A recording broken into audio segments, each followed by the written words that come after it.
자, 오늘은 에스겔 2장 1절에서 4절까지 말씀 묵상하겠습니다.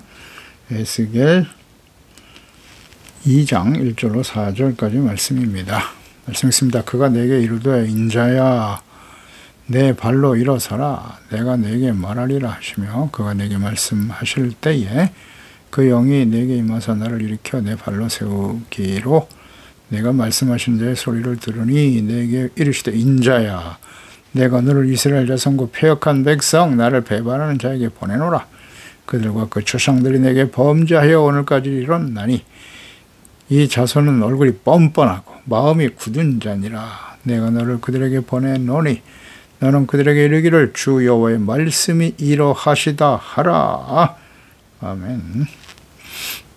하나님을 배반하는 뻔뻔하고 굳은 마음을 가진 주의 백성들, 하나님께서 임재하시고 통치하시는 천국 하늘의 영광, 하나님과 천국의 영광을 선지자에게 보여주셨습니다. 그래서 하나님을 섬기는 생물들, 또 그룹 천사들의 모습을 보게 하셨어요. 선지자에게 하늘에 계신 영광의 하나님께서 직접 말씀하시고 선지자는 하나님의 음성을 듣고 그 사명을 받게 되었습니다. 그러니까 하나님께서 그 영광을 보여주신 이유는 하나님이 직접 하신 말씀을, 하나님의 뜻을 장차 이루실 일을 백성들의 그대로 증거하라. 즉 에스겔서의 모든 말씀은 하나님이 직접 계시하여 말씀하신 것임을 확인시켜주고 있는 것이지요. 1절에 그가 내게 이르시되 인자야 너의 발로 일어서라 그랬습니다.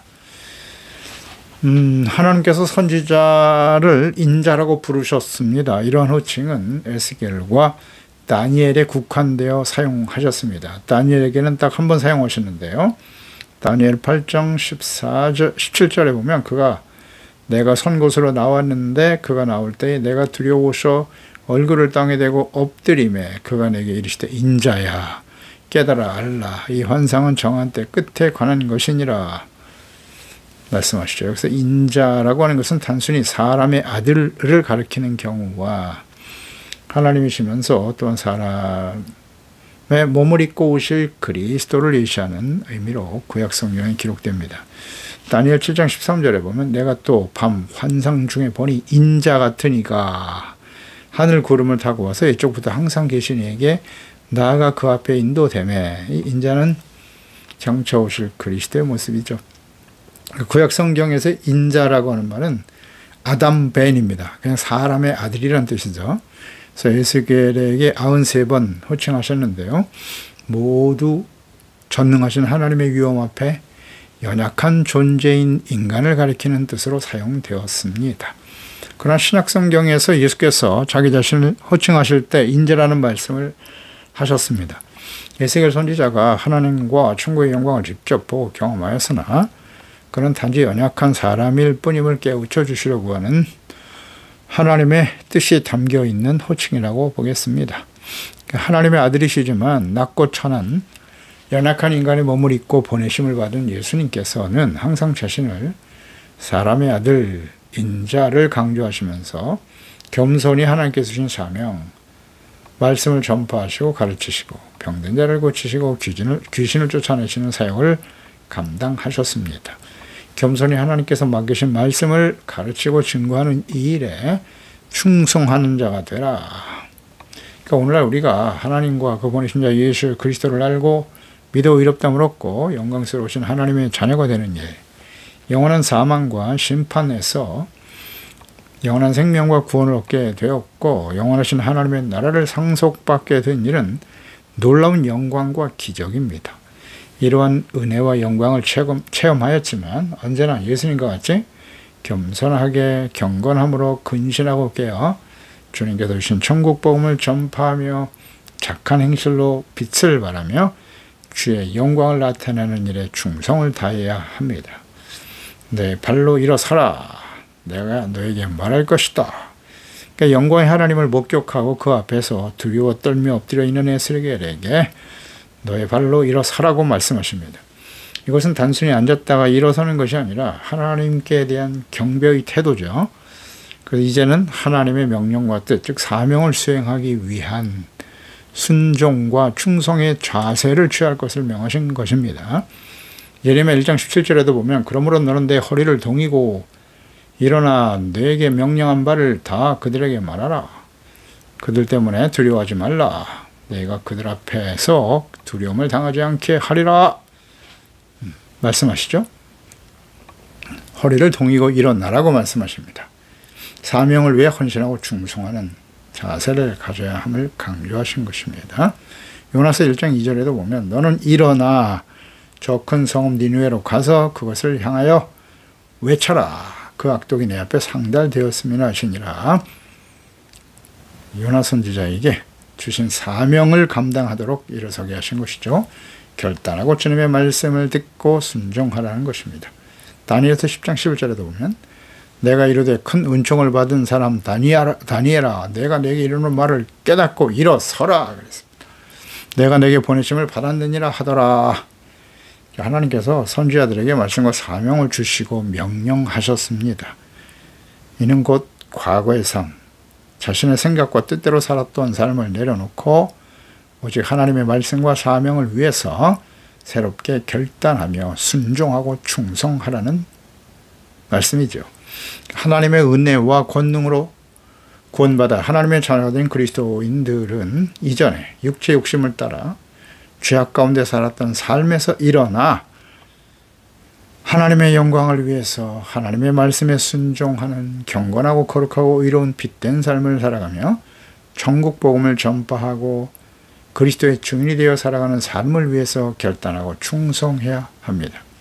에베소 4장 21절 이하에 진리가 예수 안에 있는 것 같이 너희가 참으로 그에게서 듣고 또한 그 안에서 가르침을 받았을진데 너희는 유혹의 욕심을 따라 썩어져가는 구습을 따르는 옛사람을 벗어버리고 오직 심령이 새롭게 되어 하나님을 따라 의와 진리의 거룩함으로 지으심을 받은 새 사람을 입으라. 그런즉 거짓을 버리고 각각 이웃과 더불어 참된 것을 말하라. 이는 우리가 서로 지체야 됨이라. 골로새 3장 9절 이하에도 보면 너희가 서로 거짓말을 하지 말라. 옛사람과 그 행위를 벗어버리고 새 사람을 입었으니 이는 자기를 창조하신 이의 형상을 따라 지식에까지 새롭게 하심을 입은 자니라 말씀하고 있죠. 그리스도인의 삶으로 살아가라는 거예요. 이전에 육체 욕심을 따라 살아왔던 삶을 버리라는 거죠. 일어나라고 하는 것은 새로운 삶의 시작입니다. 하나님의 말씀을 듣고 그 말씀을 전파하고 증거하는 사명의 삶을 살아가는 것이죠. 예수님의 부르심을 받았던 제자들, 어부들이었죠. 마태는 세리장이었습니다. 그것을 버리고 나를 따라라. 모든 것을 내려놓고 주님을 따라야 한다. 사명의 삶을 살아야 한다라고 하는 것이 일어나라는 의미일 것입니다. 그러니까 일어서라고 하신 이유가 뭐냐면 내가 너에게 말할 것인데 그 말씀을 전하라는 거예요. 하나님의 말씀을 듣고 깨달아 순종하고 충성하려는 태도가 필요한 것이죠. 우리가 하나님의 말씀을 듣는다. 그 듣는 목적과 이유는 무엇인가를 생각해 봐야 합니다. 그 말씀을 듣고 지켜 순종하기 위해서. 2절에 그가 내게 말씀하실 때 그 영이 내게 임하서 나를 일으켜 내 발로 세우기로 내가 말씀하시는 자의 소리를 들었다. 그러니까 말씀하실 때 하나님의 영이 선지자에게 임했고 그를 일으켜 세우셨다고 말씀하고 있습니다. 하나님의 말씀과 성령의 역사하심이죠.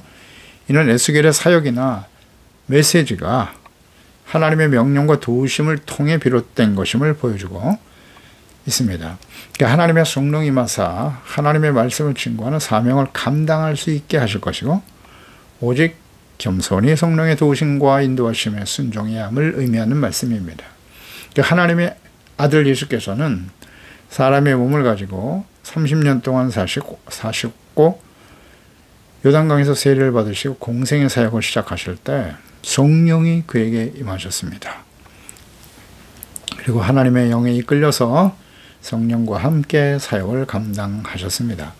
누가복음 3장 21절 이하 백성이 다 세례를 받을새 예수도 세례를 받으시고 기도하실 때 하늘이 열리며 성령이 비둘기 같은 형체로 그의 위에 강림하시더니 하늘로부터 소리가 나기를 너는 내 사랑하는 아들이라 내가 너를 기뻐하노라 하시니라 말씀하셨죠. 그러니까 예수님께서 십자가에서 죽으시고 부활 승천하실 것을 말씀하시고 제자들에게 성령님을 보내주실 것을 약속하셨습니다. 그래서 예수님께서 마지막 부활 승천하시기 직전에 하신 말씀이 바로 사도행전이죠. 사도행전 1장입니다. 4절이야. 사도와 함께 모이사 그들에게 분부하여 이르시되 예루살렘을 떠나지 말고 내게서 들은 바 아버지께서 약속하신 것을 기다리라. 성령에 대한 약속이셨죠. 요한은 물로 세례를 베풀었으나 너희는 몇 날이 무되어 성령으로 세례를 받으리라 하셨느니라. 오직 성령이 너에게 임하시면 너희가 권능을 받고 예루살렘과 온 유대와 사마리아와 땅 끝까지로 내 증인이 되리라 하시니라 하셨습니다. 성령으로 거듭나고 성령으로 충만할 때 그리스도인 즉 하나님의 자녀로의 사명과 정체성을 온전히 이루게 될 것이다. 내가 그 말씀하신 자의 소리를 들었다. 하나님의 영이 선지자를 일으켜 세웠습니다. 그리고 선지자로서의 사명을 감당할 수 있도록 힘을 주셨고, 그러니까 성령이 임하시면 권능을 받게 되는 겁니다. 그리고 더 나아가서 말씀하시는 하나님의 음성을 듣게 되었다라고 증거하고 있습니다. 그러니까 하나님의 말씀을 들을 수 있는 사람은 아무도 없어요. 아담과 하와가 범죄한 이후에 태어난 모든 사람들은 하나님과의 관계가 단절되어 있어요. 영이 죽어버렸기 때문에 용신 하나님과 교제할 수 없습니다. 주님의 말씀을 들을 수 없어요. 아무도 없습니다. 그래서 구약시대에 노아와 믿음의 조상 아브라함, 이삭, 야곱 족장들은 직접 하나님의 음성을 들었습니다. 그 후에 선지자들은 성령께서 임하셔서 눈과 귀를 열어주실 때 비로소 하나님의 말씀을 듣게 됩니다. 그러니까 하나님의 아들 그리스도신 예수님께서 직접 하나님의 말씀을 가르쳐 주셨고 들을 수 있었고 부활 승천하신 이후의 모든 말씀들을 기록하여 성경으로 남겨주셨습니다. 그러니까 모든 시대의 사람들은 오직 지혜와 계시의 영이신 성령께서 임하실 때 비로소 하나님을 알게 되고 그분을 경외하고 그분의 말씀을 들을 수 있게 됩니다. 성경이 살아계신 하나님의 말씀임을 깨닫게 되고 성경 말씀 속에서 살아계신 하나님의 음성을 듣게 되는 것입니다. 이 듣는다라고 하는 것은 하나님의 거룩하신 임재하심과 영광을 깨닫고 그분의 말씀 앞에 두렵고 떨림으로 그 말씀을 듣고 순종하는 것을 의미하는 것이에요. 단순히 듣는 게 아니라 깨닫고 믿고 순종하는 것까지죠. 그래서 우리는 성경을 하나님의 말씀으로 믿고 있는지 또 그 말씀을 하나님의 음성으로 듣고 순종하고 있는가? 중요한 질문입니다. 하나님의 음성으로 들린다. 하나님의 음성인데 하나님의 말씀이라 우리가 어찌 감히 그 말씀을 거역할 수 있겠습니까? 하나님의 말씀으로 생각하지 않기 때문에 하나님의 말씀보다는 내 생각과 뜻이 더 중요한 것이죠. 그래서 하나님의 말씀을 버리게 되는 것입니다. 하나님의 음성으로 듣고 계십니까? 3절에 내가 내게 이르되 인자야 내가 너를 이스라엘 자손과 패역한 백성 하나님의 언약의 백성 이스라엘을 패역한 백성이 나를 배반한 자라고 말씀하십니다. 그들과 그 조상들이 내게 범죄 오늘까지 이르렀다고 얼마나 오래 참고 계시는가를 보여주네요. 그러니까 선지자에게 하신 말씀이에요. 내가 너를 이스라엘 자손에게 보낸다. 그러니까 선지자를 통해서 말씀하시는 하나님 그 대상은 하나님의 언약의 백성 이스라엘입니다. 선지자를 통해서 전하고 기록하신 모든 말씀들은 이렇게 언약의 백성 이스라엘에게 주신 말씀입니다. 성경 전체가 하나님의 말씀이며 그 대상은 언제나 하나님께서 택하시고 언약하신 죄백성들에게 주시는 말씀. 그 성경 말씀은 불신자들이 아니에요. 불신자들은 이 말씀을 지식적으로 무슨 교양 도서 정도로 생각하고 읽고 대하지만 그 의미가 없어요. 철학적으로 접근하고 사상으로 접근하고 이해할 수가 없습니다. 깨닫지 못해요. 문학적으로 접근하고 하나님의 성령으로 거듭난 하나님의 자녀들이 아니면 이 성경 말씀이 하나님의 말씀이라는 사실을 전혀 이해하지 못해요. 불신자들은 성경 말씀에 관심도 없고요.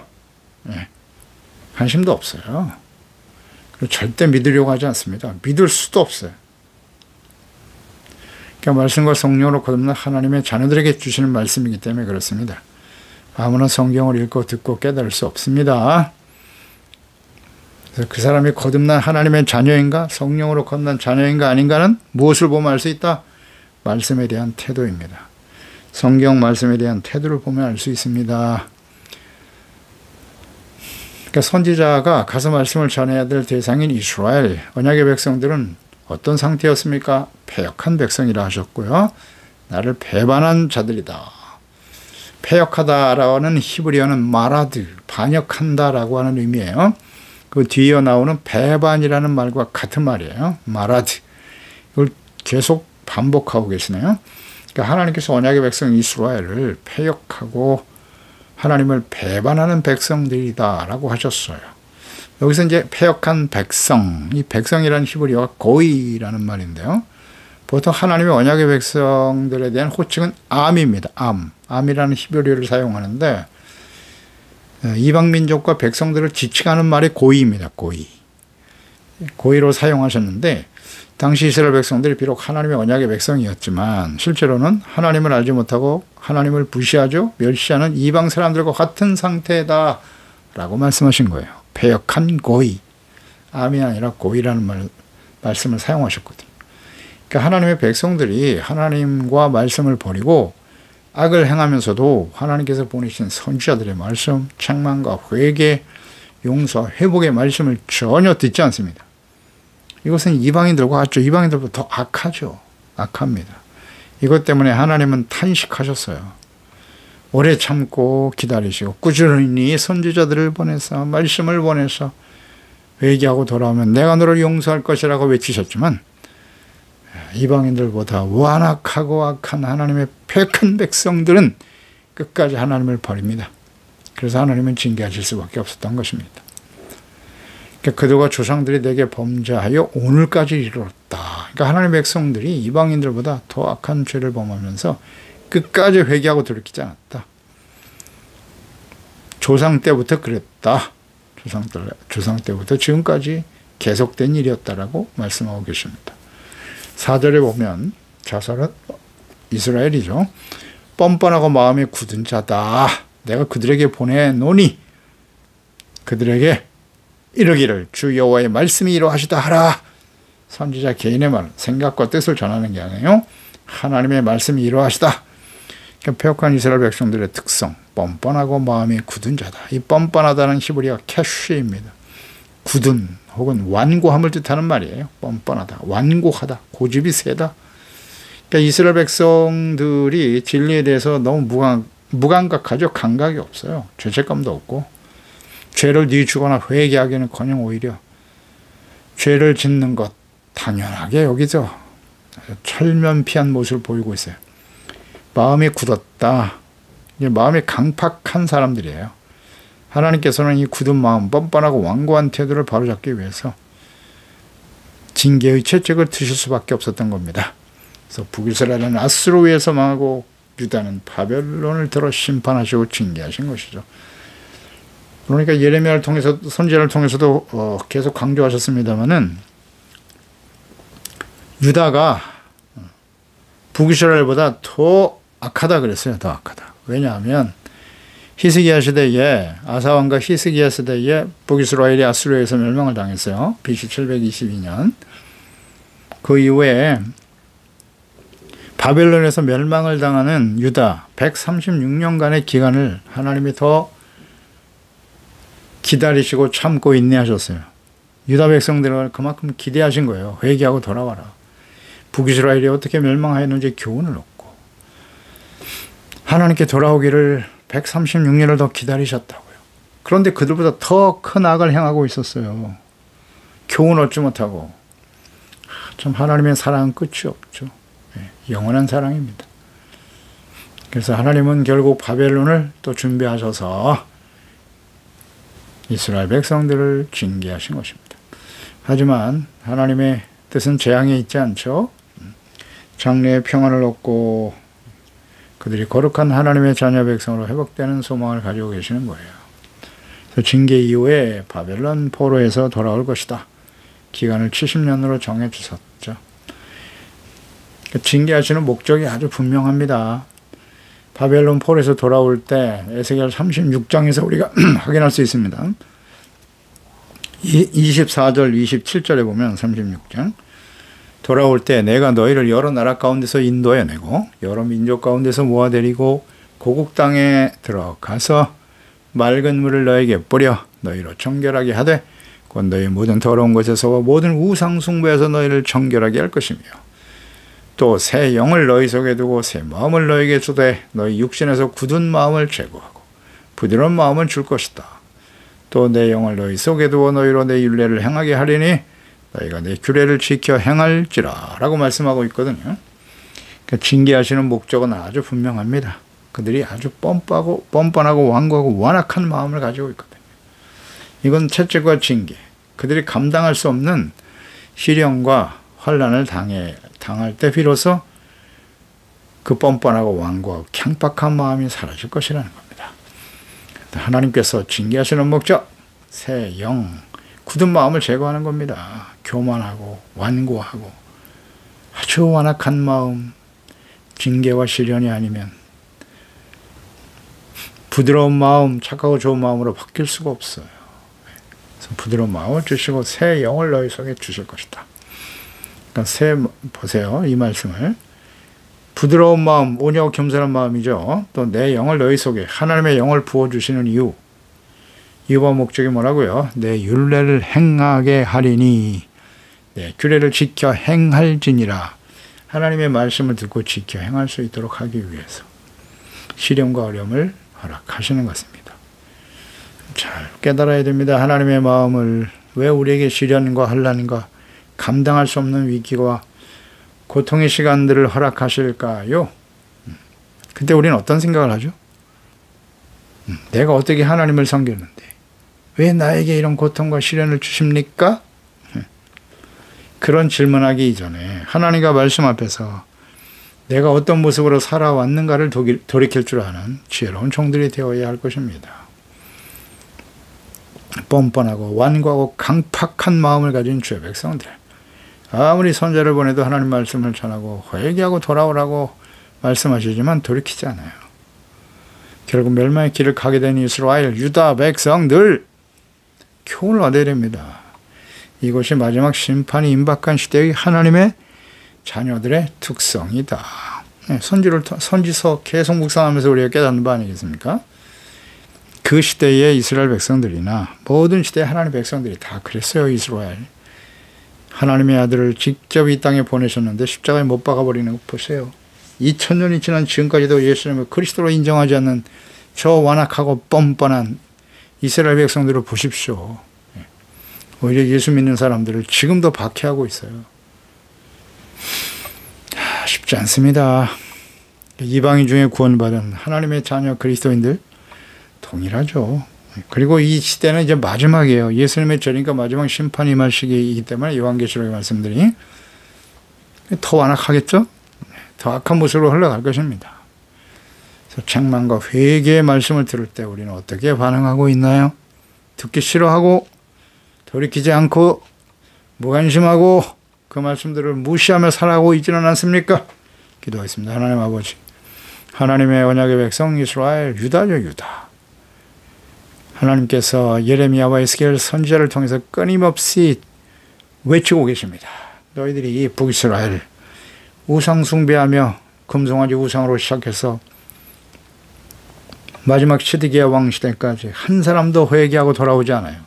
우상을 버리잖아요. 하나님께 돌아오지 않습니다. 그들이 어떻게 되었나요? 아수르에서 멸망을 당하는 걸 직접 경험하였으면서도 또다시 그들보다 더 악한 우상 숭배에 빠지고 끊임없이 선자를 보내 외치셨으나 돌아오지 않는 완악하고 교만하고 뻔뻔하고 굳은 마음을 가진 하나님의 백성들, 그들은 어떻게 되었나요? 하나님이 그들을 그냥 내어버려 두실 수가 없습니다. 오랫동안 참으셨으나 돌이키지 않으면 징계와 시련을 통해서 굳은 마음을 제하고 새 영을 부어주셔서 하나님의 말씀을 듣고 지켜 순종하는 거룩한 죄 백성이 되게 하시는 하나님의 뜻, 이것은 모든 시대에 계속되어져 왔고 하나님의 아들 그리스도를 직접 십자가에 속죄 제물이 되게 하신 주님, 이제 마지막 예수님의 재림과 요한계시록의 심판의 말씀이 역사 속에 이루어지겠죠. 우리는 이 말씀 앞에서 어떤 태도를 가져야 할까요? 기도합니다. 주여, 이 말씀을 듣고 있는 우리 소중한 지체와 가족들, 자녀들만큼이라도 교만하고 완고하고 뻔뻔하고 하나님의 말씀을 거역하고 무시하고 멸시하는 그런 마음을 제하여 주시고, 굳은 마음 제하여 주시고, 새 마음, 새 영을 우리에게 부어주소서. 서운하고 겸손한 자세로 두렵고 떨리는 마음으로 주의 말씀을 듣고 순종하는 하나님 사랑, 이웃 사랑을 가정에서부터 실천해가는 하나님을 경외하는 우리 모든 하나님의 자녀들이 되게 하소서. 예수님의 이름으로 기도드리옵나이다. 아멘.